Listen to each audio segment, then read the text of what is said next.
Part 3, Chapter 6, The Famine. The spring of the year was at hand when Gray Beaver finished his long journey. It was April, and White Fang was a year old when he pulled into the home villages and was loosed from the harness by Mitsa. Though a long way from his full growth, White Fang, next to Lip Lip, was the largest yearling in the village.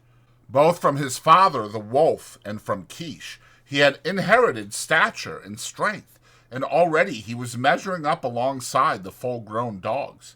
But he had not yet grown compact. His body was slender and rangy, and his strength more stringy than massive. His coat was the true wolf gray, and to all appearances he was true wolf himself. The quarter strain of dog he had inherited from Quiche had left no mark on him physically, though it had played its part in his mental makeup. He wandered through the village, recognizing with staid satisfaction the various gods he had known before the long journey. Then there were the dogs, puppies growing up like himself, and grown dogs that did not look so large and formidable as the memory pictures he retained of them. Also, he stood less in fear of them than formerly, stalking among them with a certain careless ease that was as new to him as it was enjoyable. There was Basik, a grizzled old fellow that in his younger days had but to uncover his fangs to send White Fang cringing and crouching to the right about.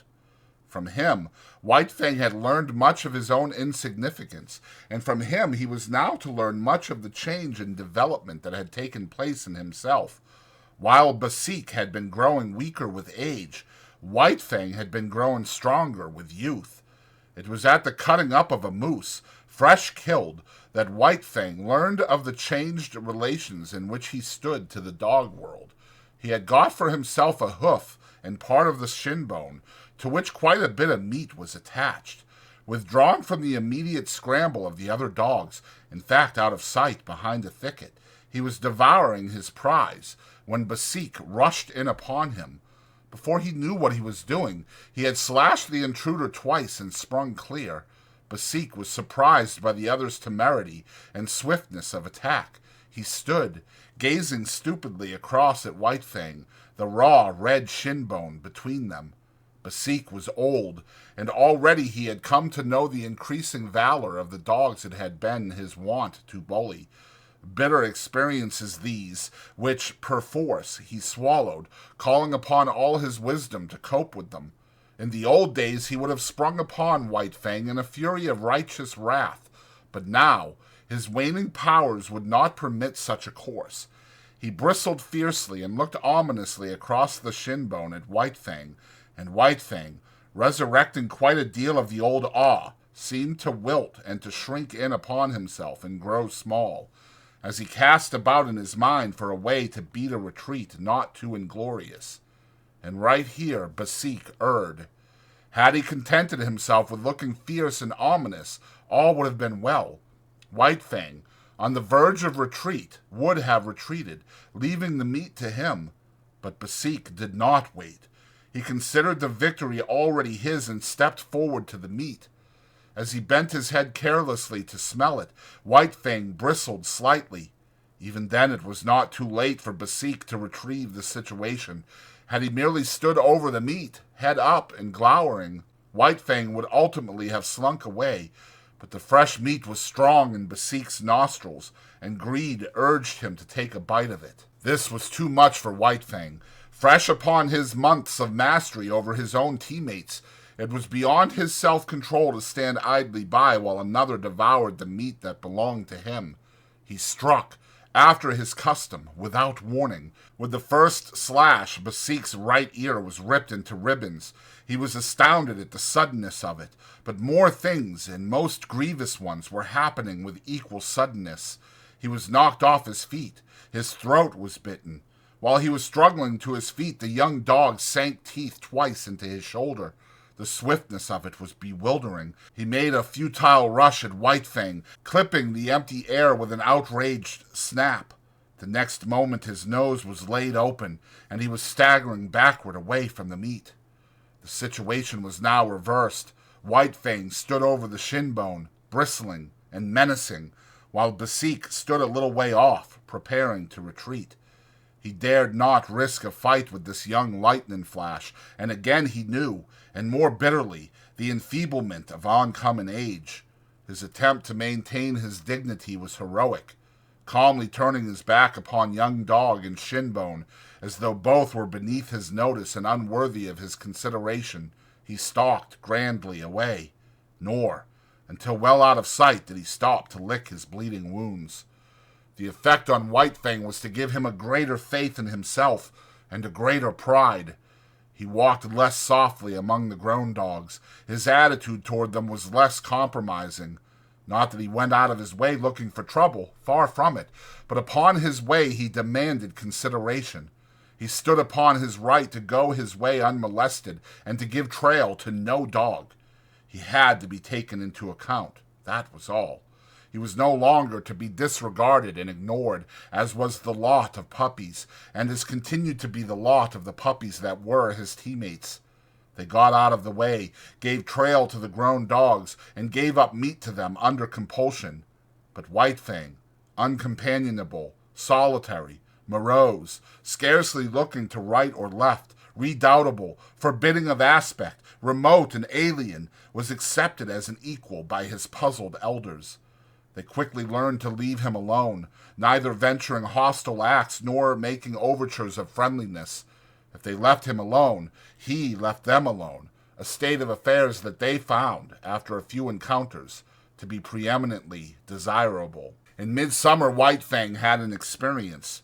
Trotting along in his silent way to investigate a new teepee which had been erected on the edge of the village while he was away with the hunters after moose, he came full upon Quiche. He paused and looked at her.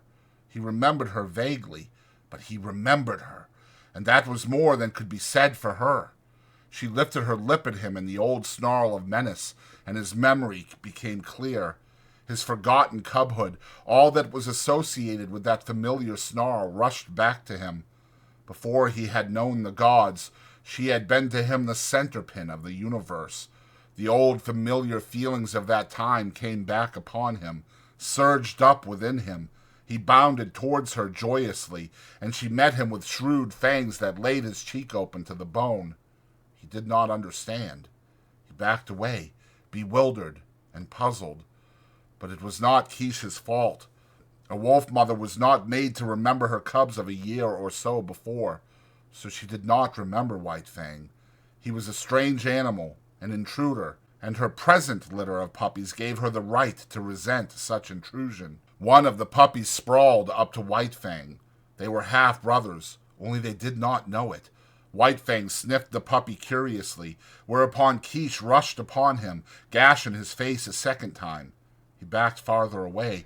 All the old memories and associations died down again and passed into the grave from which they had been resurrected. He looked at Quiche licking her puppy, and stopping now and then to snarl at him. She was without value to him. He had learned to get along without her. Her meaning was forgotten. There was no place for her in his scheme of things, as there was no place for him in hers. He was still standing, stupid and bewildered, the memories forgotten, wondering what it was all about, when Quiche attacked him a third time, intent on driving him away altogether from the vicinity, and White Fang allowed himself to be driven away. This was a female of his kind, and it was a law of his kind that the males must not fight the females. He did not know anything about this law, for it was no generalization of the mind, not a something acquired by experience of the world. He knew it as a secret prompting, as an urge of instinct, of the same instinct that made him howl at the moon and stars of nights, and that made him fear death and the unknown. The months went by. White Fang grew stronger, heavier, and more compact, while his character was developing along the lines laid down by his heredity and his environment. His heredity was a life stuff that may be likened to clay. It possessed many possibilities, was capable of being molded into many different forms. Environment served to model the clay, to give it a particular form. Thus, Had White Fang never come into the fires of man, the wild would have molded him into a true wolf. But the gods had given him a different environment, and he was molded into a dog that was rather wolfish, but that was a dog and not a wolf. And so, according to the clay of his nature and the pressure of his surroundings, his character was being molded into a certain particular shape. There was no escaping it. He was becoming more morose, more uncompanionable, more solitary, more ferocious, while the dogs were learning more and more that it was better to be at peace with him than at war. And Grey Beaver was coming to prize him more greatly with the passage of each day. White Fang, seeming to sum up strength in all his qualities, nevertheless suffered from one besetting weakness. He could not stand being laughed at. The laughter of men was a hateful thing. They might laugh among themselves about anything they pleased except himself, and he did not mind. But the moment laughter was turned upon him, he would fly into a most terrible rage. Grave, dignified, somber, a laugh made him frantic to ridiculousness. It so outraged him and upset him that for hours he would behave like a demon, and woe to the dog that at such times ran foul of him. He knew the law too well to take it out of Grey Beaver. Behind Grey Beaver were a club and Godhead, but behind the dogs there was nothing but space, and into this space they flew when White Fang came on the scene, made mad by laughter. In the 3rd year of his life there came a great famine to the Mackenzie Indians. In the summer the fish failed. In the winter the caribou forsook their accustomed track. Moose were scarce. The rabbits almost disappeared. Hunting and preying animals perished. Denied their usual food supply, weakened by hunger, they fell upon and devoured one another. Only the strong survived. White Fang's gods were always hunting animals. The old and the weak of them died of hunger. There was wailing in the village, where the women and children went without in order that what little they had might go into the bellies of the lean and hollow-eyed hunters who trod the forest in the vain pursuit of meat. To such extremity were the gods driven that they ate the soft-tanned leather of their moccasins and mittens, while the dogs ate the harnesses off their backs and the very whiplashes. Also, the dogs ate one another, and also the gods ate the dogs. The weakest and the more worthless were eaten first. The dogs that still lived looked on and understood. A few of the boldest and wisest forsook the fires of the gods, which had now become a shambles, and fled into the forest, where, in the end, they starved to death or were eaten by wolves. In this time of misery, White Fang, too, stole away into the woods. He was better fitted for the life than the other dogs, for he had the training of his cubhood to guide him. Especially adept did he become in stalking small living things. He would lie concealed for hours, following every movement of a cautious tree squirrel, waiting, with a patience as huge as the hunger he suffered from, until the squirrel ventured out upon the ground. Even then, White Fang was not premature. He waited until he was sure of striking before the squirrel could gain a tree refuge. Then, and not until then, would he flash from his hiding place, a gray projectile, incredibly swift, never failing its mark, the fleeing squirrel that fled not fast enough. Successful as he was with squirrels, there was one difficulty that prevented him from living and growing fat on them. There were not enough squirrels, so he was driven to hunt still smaller things. So acute did his hunger become at times that he was not above rooting out wood mice from their burrows in the ground, nor did he scorn to do battle with a weasel as hungry as himself and many times more ferocious. In the worst pinches of the famine he stole back to the fires of the gods, but he did not go into the fires. He lurked in the forest, avoiding discovery and robbing the snares at the rare intervals when game was caught. He even robbed Grey Beaver's snare of a rabbit at a time when Grey Beaver staggered and tottered through the forest, sitting down often to rest. What of weakness and of shortness of breath! One day White Fang encountered a young wolf, gaunt and scrawny, loose-jointed with famine. Had he not been hungry himself, White Fang might have gone with him and eventually found his way into the pack amongst his wild brethren. As it was, He ran the young wolf down and killed and ate him. Fortune seemed to favor him. Always, when hardest pressed for food, he found something to kill. Again, when he was weak, it was his luck that none of the larger preying animals chanced upon him. Thus, he was strong from the 2 days' eating a lynx had afforded him when the hungry wolf pack ran full tilt upon him. It was a long, cruel chase, but he was better nourished than they, and in the end outran them. And not only did he outrun them, but circling widely back on his track, he gathered in one of his exhausted pursuers. After that, he left that part of the country and journeyed over to the valley wherein he had been born.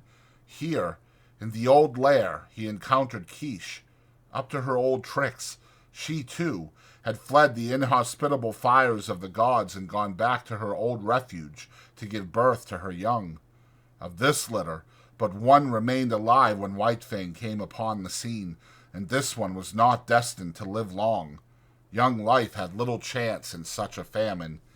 Quiche's greeting of her grown son was anything but affectionate, but White Fang did not mind. He had outgrown his mother, so he turned tail philosophically and trotted on up the stream. At the forks, he took the turning to the left, where he found the lair of the lynx with whom his mother and he had fought long before. Here, in the abandoned lair, he settled down and rested for a day. During the early summer, in the last days of the famine, he met Lip Lip, who had likewise taken to the woods, where he had eked out a miserable existence. White Fang came upon him unexpectedly. Trotting in opposite directions along the base of a high bluff, they rounded a corner of rock and found themselves face to face. They paused with instant alarm and looked at each other suspiciously. White Fang was in splendid condition. His hunting had been good, and for a week he had eaten his fill. He was even gorged from his latest kill, but in the moment he looked at Lip Lip, his hair rose on end all along his back. It was an involuntary bristling on his part, the physical state that in the past had always accompanied the mental state produced in him by Lip Lip's bullying and persecution. As in the past, he had bristled and snarled at sight of Lip Lip, so now, and automatically, he bristled and snarled. He did not waste any time. The thing was done thoroughly and with dispatch. Lip Lip essayed to back away, but White Fang struck him hard, shoulder to shoulder. Lip Lip was overthrown and rolled upon his back. White Fang's teeth drove into the scrawny throat. There was a death struggle, during which White Fang walked around, stiff-legged and observant. Then he resumed his course and trotted on along the base of the bluff. One day, not long after, he came to the edge of the forest, where a narrow stretch of open land sloped down to the Mackenzie. He had been over this ground before, when it was bare, but now a village occupied it. Still hidden amongst the trees, he paused to study the situation. Sights and sounds and scents were familiar to him. It was the old village changed to a new place, but sights and sounds and smells were different from those he had last had when he fled away from it. There was no whimpering nor wailing. Contented sounds saluted his ear, and when he heard the angry voice of a woman, he knew it to be the anger that proceeds from a full stomach. And there was a smell in the air of fish. There was food. The famine was gone. He came out boldly from the forest and trotted into camp straight to Gray Beaver's teepee. Gray Beaver was not there, but Kloo-Kooch welcomed him with glad cries and the whole of a fresh-caught fish, and he lay down to wait Gray Beaver's coming.